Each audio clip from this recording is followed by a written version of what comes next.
Is it ambition on the part of the agents, the U.S. attorney himself, the AUSAs, or some combination? May I jump in, Go ahead, one moment, please? A case agent has a lot of pressure on him, okay? There's an expectation to bring home a conviction. That's the expectation, okay? And I understand it. I wholeheartedly understand it. I get it, okay? What had happened here, and it's in our belief, Ted Otto was a senior agent. I believe at the time of our case, he had about 22 years in seniority there. Yes, that's an amount of time, yeah. And he was certainly a runner-up to take over the C-16 squad, the Gambino squad. He was certainly a runner-up for that. I believe in my heart, my cases have dealt him a setback. My first two trials have dealt him a setback. And that's when, after the second case, that we're getting ready to go and celebrate, Charlie comes and says, "You believe the nerve of this guy?" He sat down, coming out of the court, and he says, "This ain't over yet. This ain't over yet." Agent Otto said that to you. Yes. I He want said it to. in my presence. I don't He said know it loud enough for Seth who he and was Charlie to hear directing it. at, too, but yeah. Before I get to that time period between the second and third trial, because a couple of things I want to ask you about. Just come back to A-Light. You both referred to him as somebody that was not considered credible by multiple juries and by multiple jurors. Right. What about his testimony was dishonest? What did he say specifically regarding the charges you were charged with in the last trial? That I'll let Charlie inaccurate? answer, then I'm going to wrap it up. I'll wrap that All up. right. I haven't read his book. I wouldn't pay 10 cents to read his book. But people have sent me little excerpts from the book that I found take really that. very telling. And there's a part in the book where, as George Anastasia refers to it, A-Light is saying, well, they wanted me to come in my jumpsuit because they wanted me to create a certain impression. They didn't want the jury to think that I was getting some kind of sweetheart deal. That's a little dishonest to begin with, because obviously, you killed a couple of people, and you made this deal to get a sweetheart deal. We know you're all going to get that kind of a deal. He says, so I had a problem with that.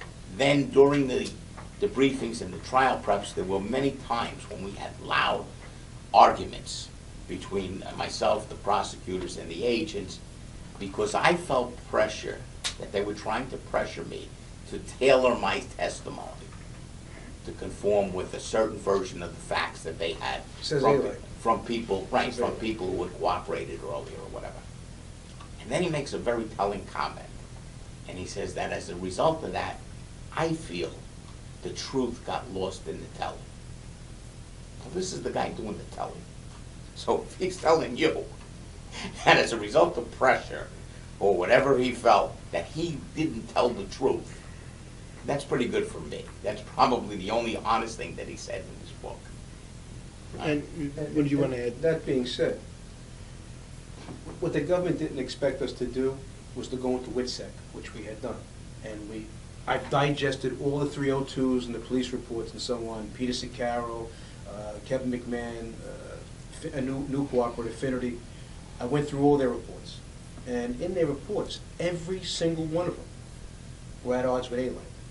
Peter Sicaro, again, who was an Italian, who was a associate for many, many years. In fact, I was told while I was away, he was proposed and he declined, is what I was told, okay?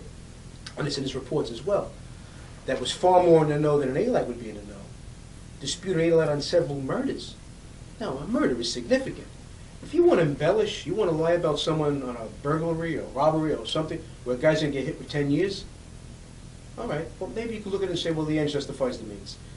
10 years for this, or you did something wrong in your life. But murder is life without parole. It's lights out, okay?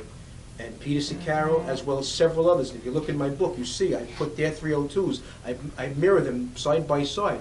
And you could see how A-Light would embellish, repetitively.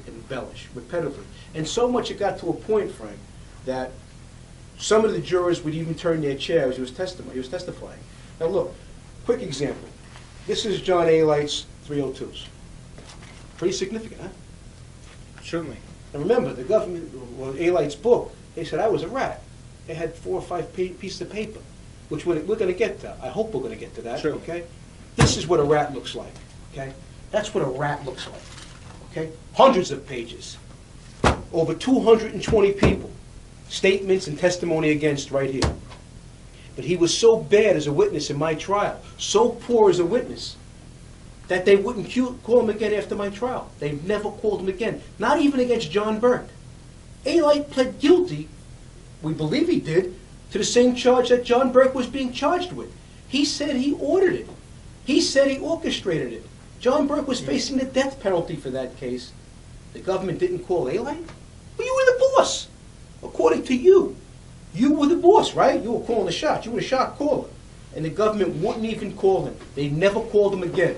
He gave information on over 220 people, and they never called him for one case. Why is that? You tell me, as a crime, tell me why. Well, and additionally, he did testify in the Charles Carniglia trial. Before my case. Before your case. Before my case. And Carniglia, who was convicted of multiple murders. But the one he testified. The one that A-Light testified to, the jury who convicted Carniglia of so much else. A-Light testified that Carniglia confessed the murder to him.